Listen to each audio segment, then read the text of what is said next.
Hey fellow riders, let's go to breakfast in the middle of nowhere, starting right now on MotoTravelUSA.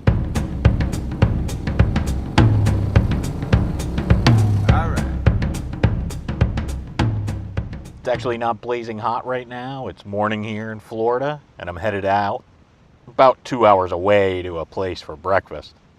I've actually never been to it before, and no one I know has either, but I just wanted to check it out. I found it doing what I call Google Maps Roulette, and I've found a ton of awesome stuff that way. Essentially, when I don't have a particular place in mind, but know I want to go explore and ride somewhere, I'll just log on to Google Maps and set the mouse on a general area I want to go to, and look what pops up on the map. First, I'll look for roads in the area that are motorcycle friendly or look like they would be fun to ride, and then I look at the restaurants or attractions that pop up, because it's always different. If you use Google Maps, you know what I mean. You zoom in and it always shows different things all around the screen. And that's how I found this one. I found it a couple weeks ago. I've wanted to go for some time, but other things keep popping up, and since it's a little farther away, I just haven't had a chance. But today I made time, and I'm actually looking forward to it. It actually looks like a cool locally owned cafe, and it's right next to a small airport. It's called the Piper Cub. I assume the Piper part is based on the plane, but it's spelled a little differently, so I'm not sure. It also looks like it's owned by a military family or a family that wants to honor veterans, because the place looks adorned with memorabilia from all the branches of the armed forces from the photos that I've found online. The menu looks simple, basic cafe fare, but good, and the prices look reasonable too. I don't know if you guys like to do the same thing or not, just finding unknown restaurants or attractions and just kind of rolling the dice and going there to see how they are. But I got to tell you, I found some cool stuff this way that I never would have found if I just looked for what people have suggested or the things that are advertised. Because some of these places are so small, like the Piper Cub, I highly doubt they have a huge advertising budget, so very little chance of me finding that living 2 hours away. I know people like the consistency of chains, but I do like supporting locally owned businesses, and you can find things at these businesses that you'll never get at the chains. And I find the service is usually better. And because when traveling across the country, I see small businesses like this are struggling pretty much everywhere.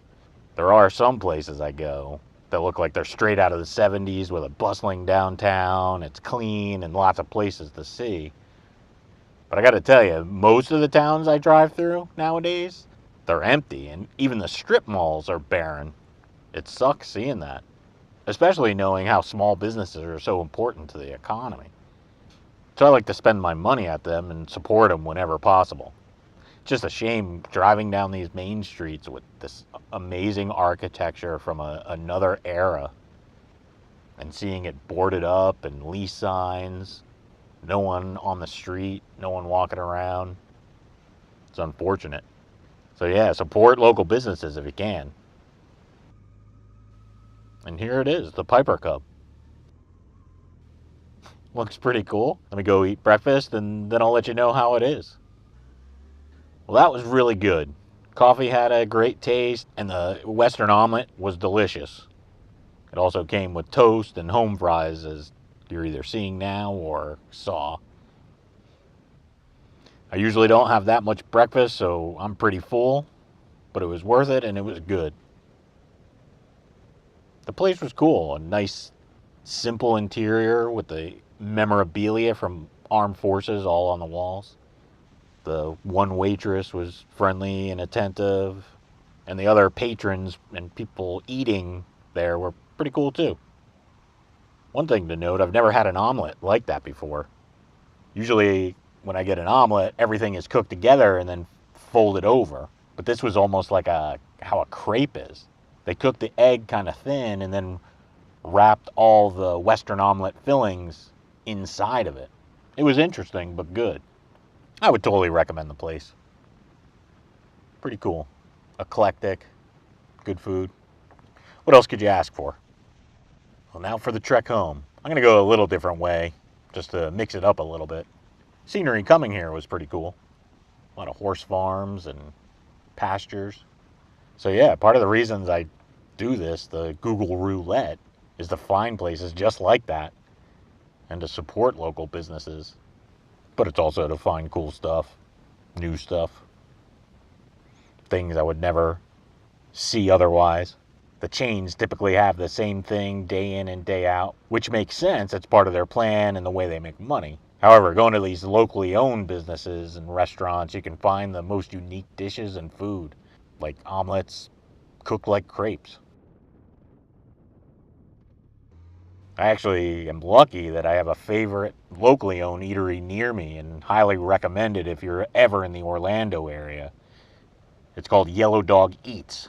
The owner, Fish, yes, that's his name, Fish, he studied at the Culinary Institute of America, and his place has some really interesting and delicious food. It's totally casual and a laid-back place. You can get some alcohol there. I'll do a video on the Yellow Dog soon. It's like a deli with a twist is probably the best way to describe it.